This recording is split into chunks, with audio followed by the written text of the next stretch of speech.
Welcome to SVG-TV News for Friday, September 4th, 2015. I'm Lauren Fraser with the details. Engineers at the Argyll International Airport successfully rerouted the water tributary at the Yambu River with 5 rows of corrugated steel culverts. The work, which began 1 year ago, allows the river to flow safely under the runway, which will pass over the culverts. The 5 rows of corrugated steel culverts span 1,000 feet in length, with a total of 5,020 pieces having been installed at the river crossing. Chief Executive Officer of the International Airport Development Company, or the ADC, Dr. Rudy Matthias, describes the rerouting of the Yambu River as momentous. He says this also silences disbelief from naysayers who doubted that the rerouting could not be done. It is, of course, another historic day in the construction of this international airport here at Argyll. We are now changing the course of the river, and I believe very much that this was one of the courses of the river in times past, because you can see the boulders that we've excavated at the river, in the riverbed. So in a sense, we are perhaps putting back the river where it used to be sometime in the past. But for us, it is a historic day. It is, for me, a very good moment, because it is a distinct aspect of the work that we are doing today. And as you can see, we are making progress with the backfilling work over the tunnels. We are backfilling the central area so that we can continue to build the runway over the river while we continue to do the work here, backfilling the rest of the river tunnels. Very, very good day. Technical advisor Leonardo Perez says he is pleased that the rerouting was successful. He however says that the finishing touches, such as the covering and paving of the area, should be completed by next month. The water never more affect the work of the construction of the installation here, because all the water flow in 3 points. The water flow to the other part of the runway. It is a big day, because I know that some people worry that finish this work of the river. It is a gift for all the Vicentia and for all the people that don't believe that the river come early here. Okay, here is the gift for everybody. We continue with the fill over the metallic, the culvert or the metallic pipe. We continue with this work, and the work in the center, Rudy explained, that continue with the fill of the base, with the pavement. All is facilitation for continue all the work. Here really is backfill that we need to do. And it's a very good work. Need a big volume. No, it's possible to do that. Maybe next month we finish with the supply is good. We finish next month. Former Science and Telecommunications Minister Dr. Gerald Thompson, who was on site yesterday, expressed excitement over the rerouting of the Yambu River. Thompson says that he's also impressed by the safety measures that have been put in place. There are very few airports in the world that actually run over some sort of tunnel or have a river running underneath it. There are a number of structures you see in places like Hong Kong and China, and so some fascinating airport developments built in the middle of nowhere and out in the sea. But I think that this is something that's going to be quite fascinating. I'm really impressed with the safety features, with all the various factors that will cater for storms and 50-year sort of weather condition. And I think the IADC, Professor, all the technical persons who've been involved in this should be congratulated. And really, I think we should also appreciate the Mexicans who've actually come up and helped come up with this design and the fashioning and so forth. So I'm one of those who's a fan of this particular structure and looking forward to the operationalization of the airport a little later this year. Minister of Education Gerlin Miguel is encouraging educators, students and guardians to let discipline be their watchword this academic year. In her annual back-to-school address, Minister Miguel outlined that ill discipline is a hindrance to progress and called on everyone to be their best in everything they do. A warm welcome is extended to our kindergarten pupils who will be experiencing the formal primary school system for the first time. This is a process which will open a new world of creativity and possibilities for them. However, for many of them, this is also a period of anxiety. I am therefore urging all teachers, parents, and older students to do everything in your power to minimize their anxiety by helping them to feel safe and secure. Teachers, please be mindful that all students are going to look to you for guidance and motivation, so be sensitive and alert to their needs. The Education Minister also called on teachers, parents, guardians, and other persons to be sensitive to the needs of students going to new schools for the first time. She highlighted that some of these students will be nervous and pleaded with these persons to help make their transition easy. While we celebrate our achievement, let me point out that we do not condone disrespect, ill discipline, and laxity in our citizens. Principals, teachers, I implore you to be professional every step of the way. Ensure that all students in your care are afforded the appropriate experiences needed to perform at their maximum. Parents, guardians, you too must play your part. It is your responsibility to be supportive of your children, to guide and protect them, to love them with appropriate boundaries, to channel their energies along the proper and positive path of life. With the recent reported burglary at the St. Vincent and the Grenadines Community College, President of the SVG Teachers Union, Oswald Robinson, is advocating the need for security to be a priority at all educational institutions. In an interview with SVG-TV, Robinson says safety and security is part of the mandate in their 2003 collective agreement, noting that schools should be completely fenced and security guards posted at these institutions should ensure that they carry out their duties.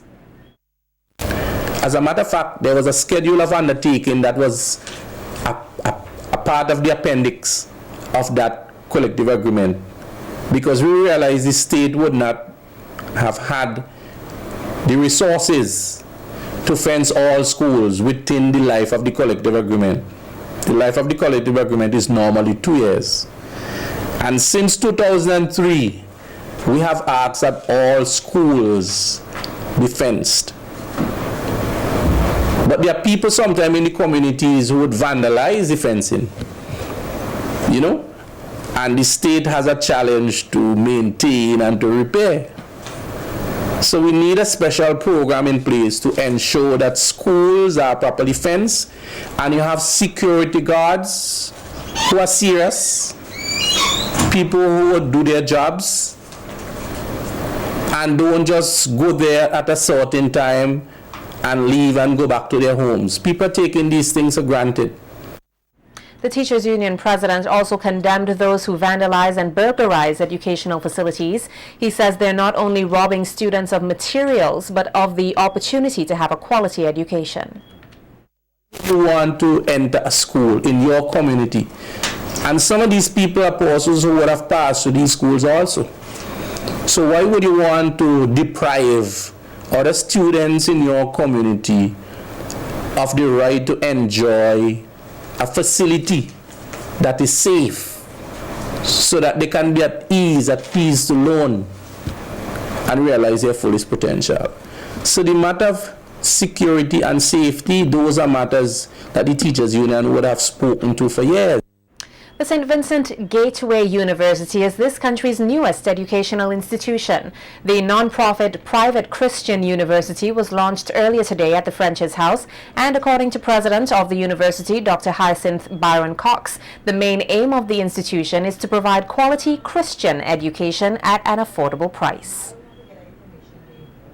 In addition, the online mode of obtaining and completing assignments will prove to be a system of matchless convenience, both for students and professors. SVGU will operate as a satellite affiliate of Kingdom Bible College in the US. We will be offering the same coursework, the same theological courses of Kingdom Bible College, which is an accredited school in the US. I know that our own community college is accredited, and provides good education for its students. In fact, I taught at the community college about a decade ago, very briefly.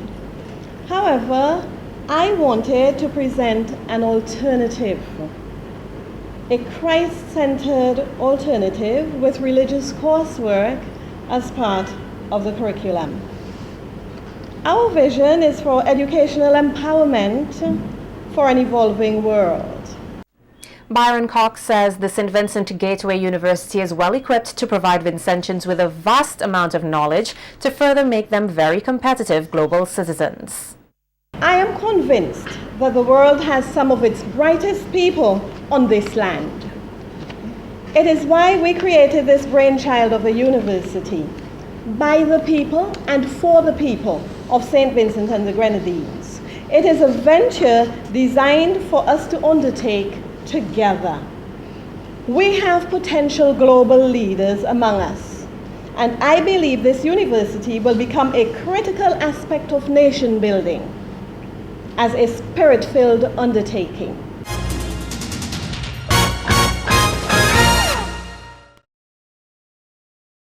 In more local news, in her farewell statement as SVG's permanent representative to the Organization of American States, the OAS, Ambassador Lecelia Prince encouraged the new OAS administration to make the organization more visible, renowned, and more strategically connected. She says the new administration of the OAS should not be too modest or bashful in touting the OAS brand, and it ought not to be confined to its traditional partners, but instead build partnerships for development by fostering greater collaboration with non-traditional partners. While pointing the issues she was able to delve into during her tenure, Ambassador Prince says she believes the youth is one of the demographics which needs more of the attention of the OAS, and urged the organization to dedicate itself in a more meaningful way to advancing the youth of the hemisphere. She says there are too many at-risk youth and those operating in the shadows without access to higher education, gainful employment, or meaningful opportunities.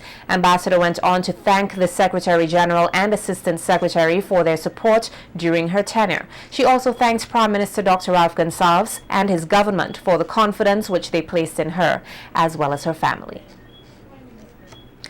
Farmers and other workers in the banana industry are now armed with new techniques in combating the black sigatoka disease. This after undergoing a 2-week workshop on the management of the black sigatoka disease, which climaxed earlier today at the NIS conference room. With funding from the Caribbean Agriculture and Development Institute, or CARDI, the participants were given refresher courses and were introduced to new procedures to combat fungus diseases that attacks the banana plant. Facilitator Dr. Robert Power encouraged the participants to apply the knowledge now gained and share it with others. Sometimes I had a feeling that I pushed things too far, but we always came over and met the solution. I am quite impressed of the knowledge that is here, that has accompanied me the past 2 weeks. Very, very, very rich people in knowledge, and young, relatively young, so able to do a lot.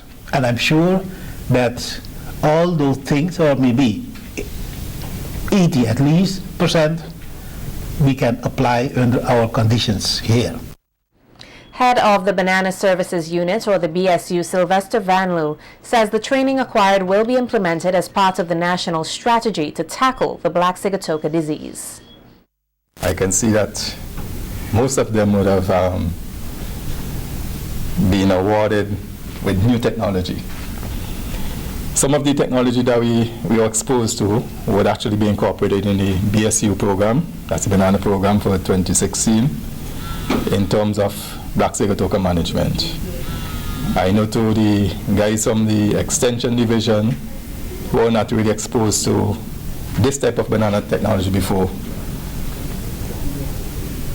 were very enthused. And I must say, it was timely, because it comes at the point in the time where after 5 years we have been doing some management. In 2016, our approach will be slightly different. So it comes down to just encapsulate everything that we are doing. Head of the Caribbean Agricultural Research and Development Institute, or CARDI, Dr. Greg Robbins, says arming workers in the banana industry with the skills needed to fight black sigatoka is necessary. He says their next objective is to tackle the MOCO disease in a similar way. Extension was involved in this training session. Even if they do not continuously give that kind of focus to black sigatoka, it's a CARDI policy now that extension be exposed to all the technologies because they're the front line in the field and they're supposed to be able to be knowledgeable on all aspects of agriculture. We hope to continue the process with activities on MOCO. Ms. Jones has put in a concept note with support from myself to deal with issues of MOCO.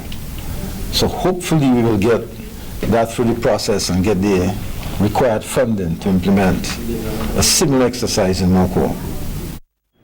In court news, Charles Bob, an unemployed young man from Barrowley, will be housed at Her Majesty's Prison in Kingstown for the next 24 months on 2 separate charges of burglary. The sentences were handed down on Thursday when he appeared at the Kingstown Magistrates Court before Senior Magistrate Carla James and pleaded guilty to the charges. Bob is accused of entering the storeroom of Walter Sandy, a businessman of Barrowley, between the 1st and 29th of August 2015 and stealing a pair of ballistas valued at $9,000.